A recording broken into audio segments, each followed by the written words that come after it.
These are the list of ingredients that we will be needing for our buttercream icing.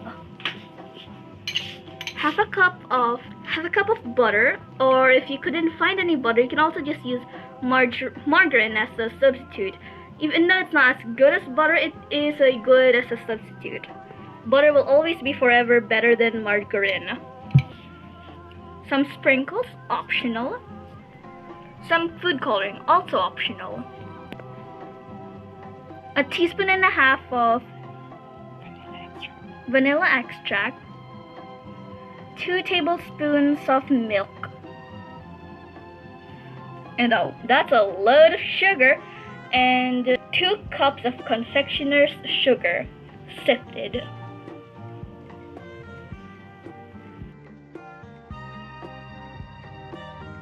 The equipment that we will be using today to make our buttercream icing is a bowl and a hand mixer or a wooden spoon if you don't have any. It's a lot more hard work. You should buy it if you make icings. And a piping bag with any metal tip that you want. If you don't have any piping bags or any of these fancy little thingamajigs, you can also just use a Ziploc bag and just cut off one of the corners. But before we get to any of the serious business, first we have to wash our hands and always make sure to use PPE or personal protective equipment. Alright. Wet your hands. Pour some soap in it.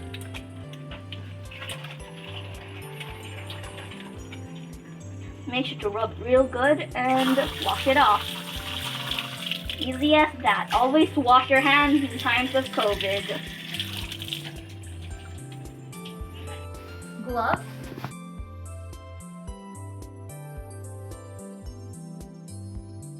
And apron.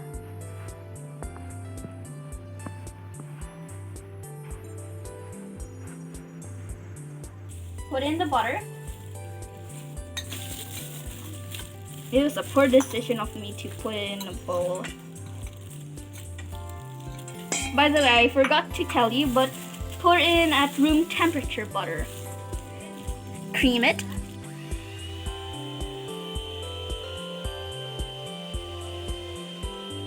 And slowly add in sugar while beating in the butter. The margarine, as I'm supposed to say.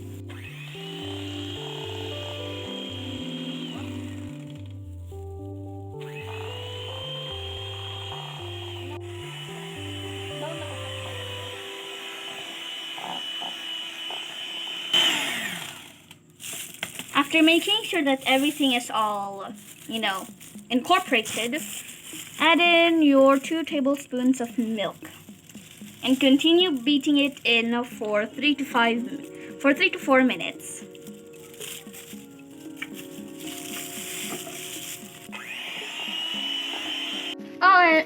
And one more thing. If you're going to use food coloring, now is the time to drop some in.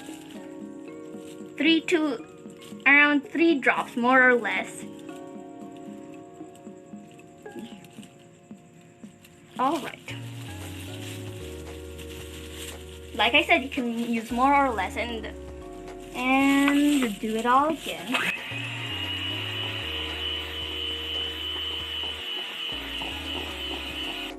After incorporating everything, including the food coloring if you were to add it, scoop in all of the buttercream icing that you made and just put it in a piping bag or a Ziploc bag if you don't have any. Now this would have been easier with a big wooden spoon, but we don't have that. So now I'm just using it with a small metal one. And I'll see you later, and you guys will see my terrible piping skills. So after you finish putting all of the icing into the piping bag, it's time to pipe on the icing. Now, beware, as I have said before, this is my first time actually doing anything like this. Now always make sure to have a tight up. Oh, that's a chaos.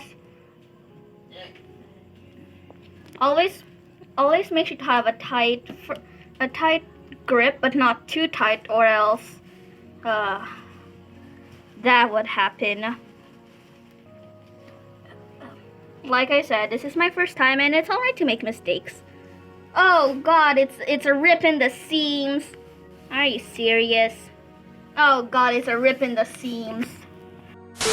So, due to technical difficulties, we now don't have a piping bag, now a piping tube. I have not practiced.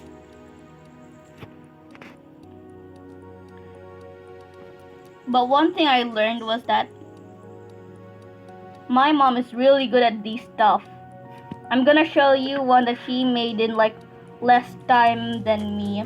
And she did it on a mamon.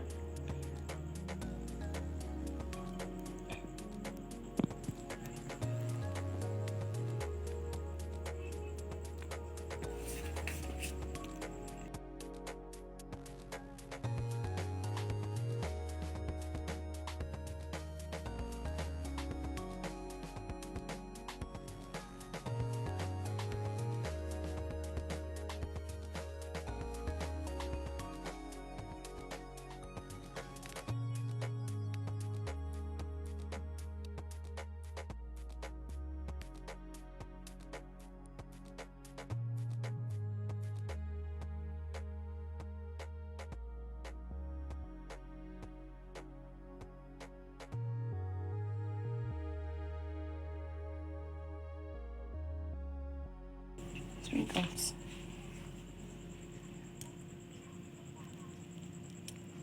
And that's it. That might be the best one yet, folks. Hold on. And this is the one my mom made. Looks a lot more prettier. A lot more better. And a lot more sprinkles. And yeah. We're finally done. Hold on, can you look at me? It's like 10 o'clock and 10 in the evening. Bye.